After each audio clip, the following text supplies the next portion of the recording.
Oi, gente. Aqui eu já contei vários casos de homofobia que eu vivi, que outras pessoas viveram, e a gente já falou muito sobre isso.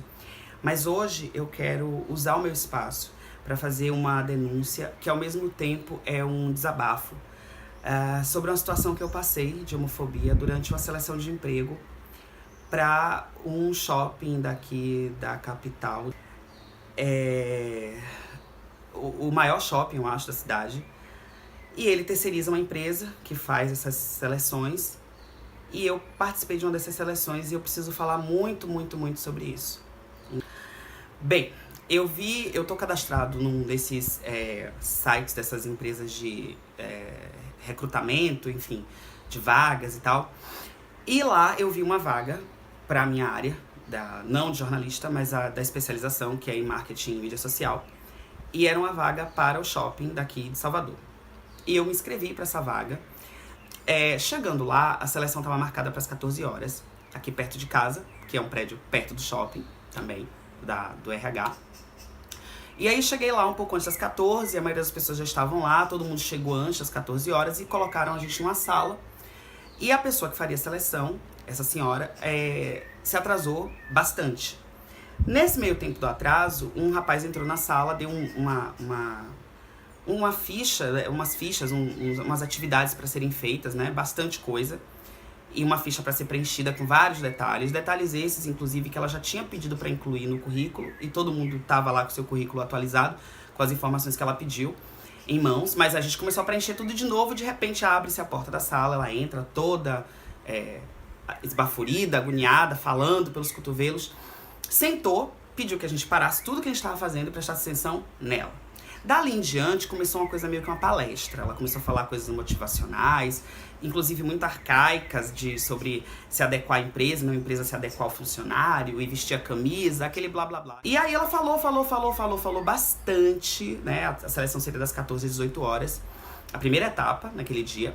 E ela falou muito, muito, muito, até que finalmente ela resolveu começar as entrevistas individuais ali naquela mesma sala com 6 pessoas. Era eu e mais 5. Eu fui o terceiro a falar. Ela disse que devido ao tempo, que era muito curto, teríamos 12 minutos cada um de fala durante essa entrevista. E ela começou com o primeiro rapaz, depois foi o segundo e eu fui o terceiro. Dentre as perguntas que ela sempre fazia, eram as mesmas perguntas, ela perguntava se a gente era casado, solteiro, união estável, se morava com pessoa, se não morava, uma série de coisas que eu realmente não achei sentido algum. Mas enfim, a gente tem que responder, está na seleção. E ela veio até a mim e começaram as perguntas e veio esse tipo de pergunta. E eu respondi que eu era casado, que era união estável.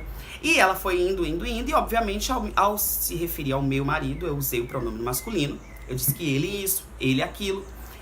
Dali em diante, ela mudou completamente. Ela pegou meu currículo e começou a perguntar coisas rápidas, muito rápidas. E eu comecei até a me atrapalhar. E ela disse assim, eu não vou poder me estender muito, porque eu vou ter que encurtar esse tempo, porque a gente tem até as 18 horas, não vai dar tempo de falar com todo mundo, se eu não fizer isso... Gente, eu acho que eu não falei nem 5 minutos. Pensei assim, será que foi isso?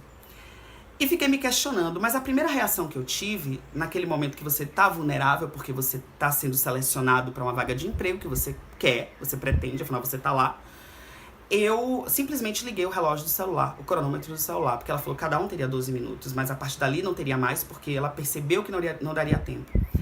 Falaram muito mais do que 12 minutos. A conversa ia pra falar de parente, de série de TV, e não sei o que, e todo mundo rindo. E eu comecei a ficar num outro estado, assim, mental, que eu não tava mais absorvendo nada. Eu só tava pensando assim, eu não acredito que eu passei por isso.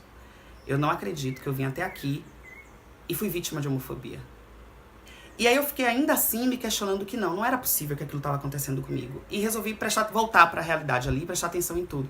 E naquele momento ela estava discursando naquela seleção que mais parecia uma palestra, como ela era contra feministas, contra pessoas que fazem boicote virtual, como as redes sociais são perigosas. Então aí começou já uma questão de conservadorismo, e eu fiquei me perguntando, gente, ela está selecionando pessoas para uma vaga para tratar de marketing digital.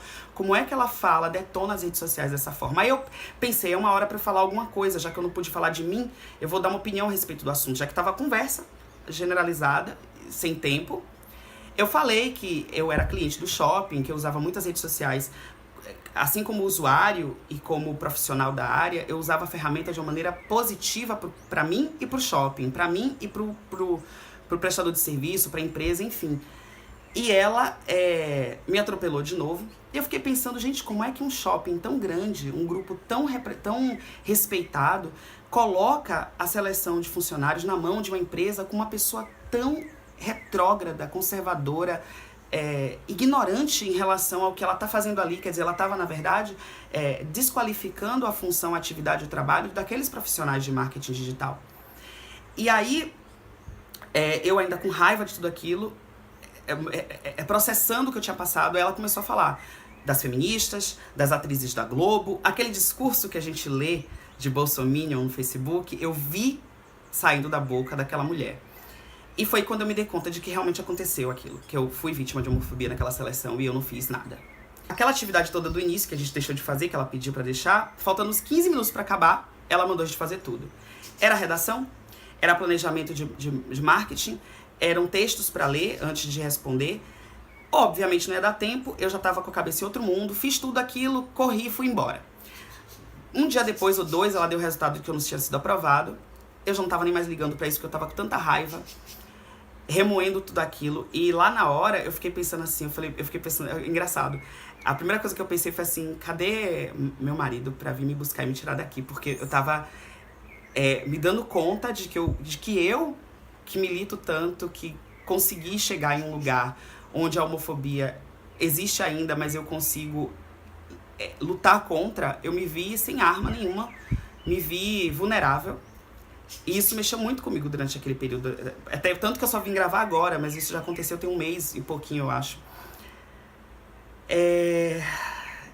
Mas o que eu quero deixar aqui é o alerta, a denúncia, o desabafo, de que a gente nunca tá salvo da homofobia, de que as pessoas que estão às vezes à nossa volta no trabalho, porque o trabalho para quem é gay, para quem é LGBT, é um ambiente não amigável, e na maioria dos casos é um ambiente hostil, é um ambiente de homofobia cordial, é um ambiente de muitos estereótipos, e desconstruir isso transforma a gente muitas vezes no mal funcionário, no funcionário desagregador ou agressivo, mas não, é porque a gente vive lidando com um preconceito velado. Então eu quero deixar aqui essa denúncia. Eu vou preservar por enquanto o nome do shopping, apesar de que eu acho que ficou meio evidente, né, de qual é. Mas eu pretendo fazer uma denúncia na ouvidoria do shopping e tudo mais. Eu tô organizando isso porque para algumas pessoas pode parecer besteira, mas isso é tão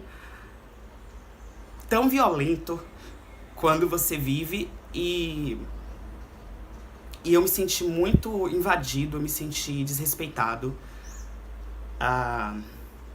me senti impotente. Pra quem nunca viveu homofobia, pensa quando você é assaltado, a sensação que dá depois é mais ou menos essa. Eu acho que o shopping precisa rever isso, até porque a vaga não foi preenchida. Recentemente eu olhei, ela estava aberta ainda.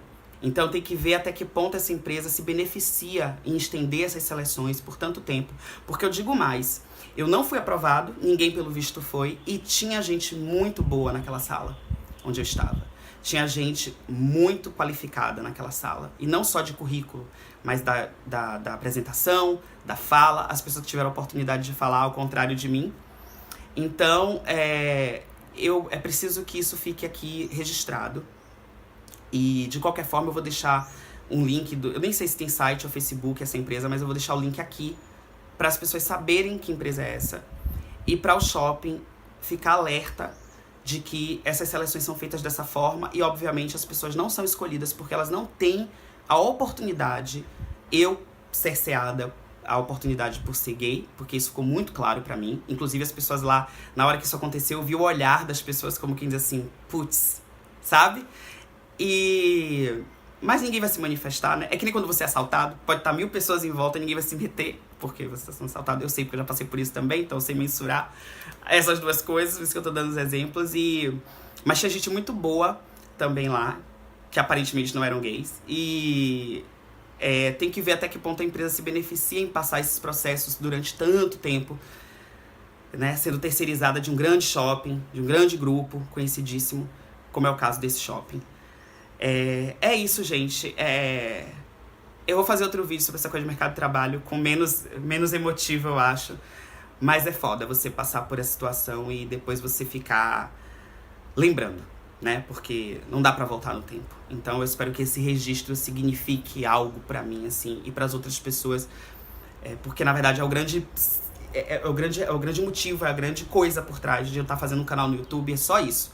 Porque não tem dinheiro, não tem nada. É só eu poder mostrar que as pessoas não estão sozinhas e que esses problemas existem e eles precisam ser discutidos, né? Precisa criminalizar a homofobia, a transfobia, a LGBTfobia precisa virar crime. É um crime porque isso afeta as pessoas. Isso causa dano às pessoas. Enfim, é isso, gente. Tchau.